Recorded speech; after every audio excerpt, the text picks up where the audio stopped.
afternoon, everyone, and happy Friday. You have Alyssa Corm and Ed Carson here with a look at the stock market today. Ed, we're going to get a little bit nitty gritty into the technicals this week for the overall market action, a week that could be described as a pretty wild one to cap off the end of January. Give us a preview of the three stocks that we're going to be highlighting that offer a little bit of insight and a little education as well. All right, Allie. We're going to take a look at vaccine maker Novavax, tech giant Microsoft, and the stock that everybody's talking about inside the stock market and out, GameStop.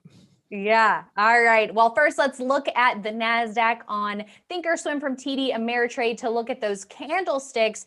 And it's pretty apparent that this week, the trend has changed a little bit. We had been hovering around that center regression line. Reminder, those anchor points are 4,620 and 11,420. And Ed, today we really capped off the week with some pretty heavy losses. The NASDAQ closing down 2%. Same for the Dow, the S&P 500 down about 1.9%. And today wasn't the only ugly day this week either. No, Friday was the capping of it. We also sold off Wednesday. But I think to really understand this week, you got to understand there were signs back on Monday and say, well, why Monday? Monday was great. Look at this. We're flying high, but you can see that we're moving higher up, sort of like the first half point of the deviation line. The NASDAQ sold off intraday, but rebounded and actually closed 8.2% above its 50-day line. And that's the most that we have had since this area right here in late August, early September. And we saw how that ended. So that was a time, not necessarily maybe to get a little defensive or just a little bit, take your foot off the gas a little bit, at least, because I think the point is, it's like, well, wait a second, people say, well, why should we do that? It's a confirmed uptrend. Well, the whole point of an uptrend is that it is a strong likelihood that the stocks will continue to trend up, but when the market is this extended, that's sort of as a countervailing force. It's saying in the short run, maybe there's a high odds of a pullback. It doesn't mean it'll happen. It doesn't mean it'll be major, but it means that it'll, there's a high attitude and like likelihood of that. And so investors just need to know that maybe in the very short run, it's not clear if the trend will be up or down.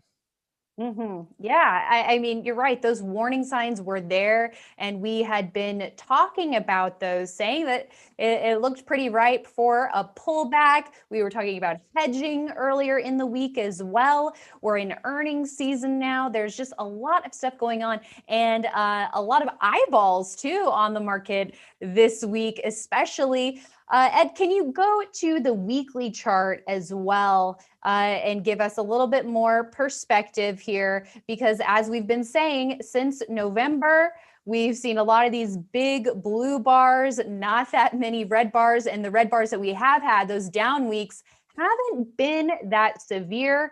That changed this week. Yeah, I mean, this is sort of the first time we've had more than one day of pullback. I mean, because we had Wednesday and Friday, and Thursday ended up not being too much, especially of a rally, especially for the NASDAQ. Yeah, pretty big bar here. Maybe it's a change in character, maybe not. Maybe this is a shakeout that'll be what we need. The NASDAQ closed below its 21-day line. The S&P and Dow, I believe, are down below their 50-day line. And, so this is going to be a test. These are the kind of things that happen at times. Maybe we shake it off, maybe we move sideways for a while, but investors need to know that this is far different from this or these little blips. These were really nothing. This is maybe something more important. So investors just need to take that in mind and be thinking about their stocks and their holdings a little bit more cautiously. Yeah, speaking of the 21-day line, if we could take a look at that really quickly on the daily chart here before we go to the S&P 500, just to give people that reminder, that green line, we've been respecting that since the follow-through day back in early November. It's a key level that we like to look at. Also, if you go back to the market rally out of the coronavirus crash, that was a level that we saw a lot of support at throughout that big rally.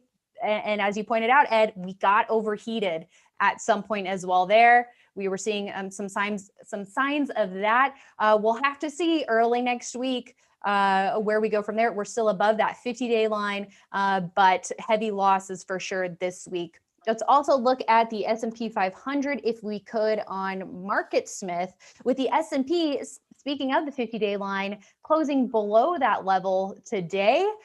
So that seems pretty significant. That is significant. I mean, the S&P and Dow fell below it. That's a little bit, more of a negative sign. Obviously, it hadn't been as extended, but some pretty heavy losses across the board. I mean, we saw it with Apple. That was a big loser. Facebook, Tesla, AMD, big losers. I mean, Microsoft was a little bit of a down just today, but that was strong. But a lot of the big techs, they had earnings, and some of them were good or this, but the market reaction wasn't great to them. Maybe it's just the market was looking for a catalyst to sell off. So just something to watch here, yeah, because this is a little bit delayed. It did close a little below the 50-day line. And, I think maybe adding to the mixed signals in the market are underneath the surface, we're seeing a decent amount of explosive moves, including from that of Novavax, ticker NVAX, having a huge day-to-day to cap off the week, gaining about 65%, exploding to new highs, all on vaccine data. So this was a very significant move, Ed, and it doesn't seem like, if you were just to look at this chart, that the market is coming under any pressure at all. That's right. When the market has a down day, most stocks will follow, but not all of them. Obviously, having this positive vaccine news, pretty effective, especially against the original strain that Pfizer and Moderna first were tested on. So, one would expect that this would get approval in Europe and the UK and maybe the US later on. So this was very strong. RS line, new high. This blue dot shows that it was an RS line new high when you're in a base or breaking out. That's definitely Novavax. The buy point on this one, it's a little tricky. Maybe what you can do is trying to get above the first 5-minute bar. In the case of MarketSmith, that's really the second bar in this case. It's really that one. So that's about 200. So if you had said, I'm going to wait a little bit, see how this shakes out, you wait here and then you buy it around here, and then you still get a lot of the gain. I mean, you weren't going to get much better than that, but that's a way to try to play gap ups. I mean, earnings gaps. Right. Have the potential for big gains, because if you have that kind of explosive move, you can have a lot more. There's a lot of risk involved, but that is definitely one way to play it. Yeah, waiting just a little bit and waiting for that confirmation of the move higher just puts the odds a little bit more in your favor. Making sure you're not buying at the high and it just fills the gap from there, which can happen. So this just puts the odds in your favor a little bit. And elsewhere, we saw earnings this week. You mentioned a lot of earnings reports. Microsoft issued its quarterly report, some pretty strong numbers, acceleration on both the top and bottom lines. It did finish Friday down about 3%, but on a weekly basis, it had a relatively decent week, kind of finished roughly in the middle of its range, maybe slightly in the lower half of its range for the day. But I feel like Microsoft sticks out a little bit when you're comparing it to other big cap tech names. Yeah, Apple had a really poor week. AMD, a lot of them, just like Tesla. I mean, Tesla's had a huge run, don't get me wrong, but it sold off more. Facebook, really ugly reversal. Microsoft looks pretty good. Now, it did close below the official buy point, but it's after, it rose this week after a strong week last week. You can see this powerful move off the 50-day line. There were some early buy points here and here, some various swings. So you could have bought it early. And this isn't bad. This is when you consider how the market's been acting. This was a relatively, I mean, the volume was a lot lower than these days. So a lower volume pullback after some big moves just below the buy point, while everything else is having real trouble. This is definitely, I think, one to watch. It's a long-term leader. Maybe it's going to reestablish itself. RS line is not where it was, but it's come a long way in the past couple of weeks. That it has. So we will be watching it as it, along with some of the other big cap tech stocks in recent weeks, have been waking up a little bit more, and to see Microsoft holding up with the broad sell-off is good to see. So we'll keep tabs on this long-term leader from here. And we can't really end our week of discussion without at least mentioning the stock that is on everyone's minds this week, and that is GameStop, ticker GME. You can't even really see anything but the last 3 or 4 days of action on this chart, Ed. But even though we've seen an eye-popping, jaw-dropping, explosive move from GameStop, it has been incredibly wild, an incredibly wild and risky ride, to say the least. Yeah, just to show an example, I'm going to show a 5-minute bar. Look at this move from here, like 483 to, I don't know, like 112. That was a 77% drop in less than 90 minutes. I mean, that's just crazy. Mm-hmm. That is crazy when there's not any new, I mean, there's new stuff going on. I don't know, there's no place to buy it per se. There's no normal buy point place where you can expect, like when we talk about growth stocks breaking out of basis, we're talking a spot that there's a high likelihood of the stock to rise from there, that it shouldn't fall, that it should rise quickly. You have no idea. You buy it at 200, Right. you buy it at 300, it could go anywhere. I mean, it might go up a lot, so. Exactly. Maybe we could do a change date on this. Maybe we just rewind the clock a couple of days here and just see where it was before this short squeeze really sent shares flying, Ed. I mean, there was a couple of days of a short consolidation here, kind of ascending-ish base type of thing happening, maybe. But beyond that, I mean, I guess there's a reason why, if you really think about it, that Reddit group is called Wall Street Bet. At this point, this is a bet. This is a gamble, and investors who use those proper buy points and are sticking to rules to make sure that they are capping their losses and their risk. I think that's one of the lessons here. There are many ways to make money in the stock market, but to have a solid foundational system that you can rely on to make sure that your portfolio doesn't blow up, I think is something that it really puts this into perspective for me. I mean, there of course is that FOMO aspect, I think, for a lot of investors out there, but you can still capture massive moves just over, maybe a little longer than a week. Maybe it's something like Tesla, where that stock has gone on an incredible run, as you mentioned. But if you got in that stock at a proper entry and you're able to ride that run a little longer, then that's a better way, seemingly, to book those huge profits instead of just purely off of a gamble at this point. That there are so many other external forces going on that, like you said, you don't know 1 minute to the next if it's going to be up 70% or down 70%, it seems like. Yeah, and it just, I think it was a few people we've talked about on IB Live, where's your edge? What is the edge that you like, hopefully as we talk about the system, we're trying to use, the CAN SLIM system to gain an edge, to listen to the market and everything, but still gain an edge and try to outperform it. I personally do not have an edge here. I have no idea where it's going to go.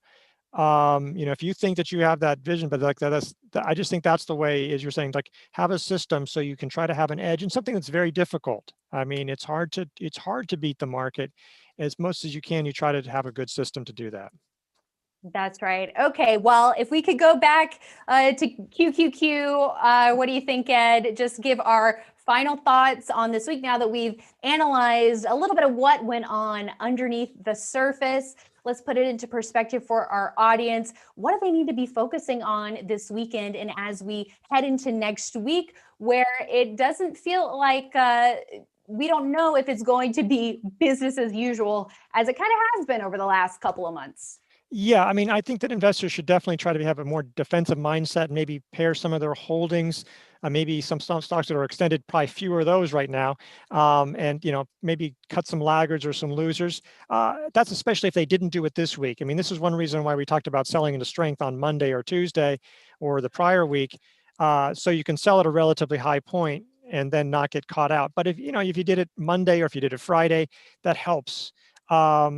I just, again, we don't know. It's still a confirmed uptrend. Okay. It doesn't mean you have to go to the sideline. It's not the sky is falling. We've had a couple of bad days. Okay. We've had a couple of bad days.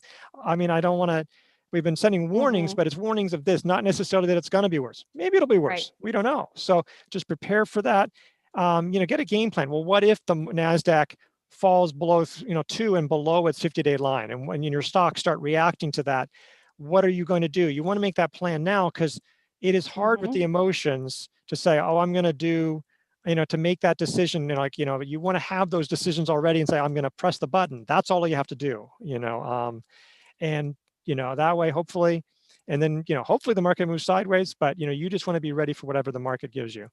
Yeah, I think that would be the best case scenario, of course, but being flexible and being nimble. I know this is something that we talk about a lot, but it really is so true, because we couldn't have anticipated fully exactly how the week was going to play out. But if you work through those scenarios in your head ahead of time, and like you said, prepare yourself for the different scenarios, if it's a stock that you have a big gain on, we look at what are the different levels to start scaling out. Is it taking profits on the way up? Are you looking at a shorter term moving average on the way down? How are you comfortable to see it pulling back all the way to its 50-day line or 10-week line? When does that 10-week line turn into a sell signal or an add-on opportunity? Looking at those weekly charts in addition to the daily charts to give you a little bit of perspective. And on top of that, it's earnings season still. So we have more interesting reports, I'm sure, coming up next week as well on that front. Well, you just said a whole bunch of things that I wish I had said, but that's one of the things, I think that's one of the nice things about this show, and especially IBD Live, because, we generally agree with things. I mean, we may have disagreements about this stock or that, but but so many people have their input, and people get things from the audience, and it's just a great way. Oh yeah, that's right. There's this, there's that. I forgot about that. And I think it really helps you keeping your investing philosophy, just thinking about the market and individual stocks, so there's just a lot of great things. And so that's one of the reasons I really love IBD Live. Hey, teamwork makes the dream work. You know what they say, Ed. But we really do. We all bring some really great stuff to the table. And, when you guys say things, it sticks, So we're happy to share that knowledge with our audience and bring in some outside perspectives as well. We had John Najarian on this morning giving us some insight into the options world and what's going on with GME. And on Monday, we are going to have Mark Minervini in the house for an entire hour, which I think should be pretty exciting. Yeah, that's going to be great. He's an amazing growth investor. So I think investors are definitely going to listen to him. All right. And if you haven't tried out IBD Live yet, we hope you join us. It's a lot of fun. Investors.com/IBD Live. We hope to see you there Monday morning, and we'll see you back here for another episode of Stock Market Today after the close. Have a great weekend.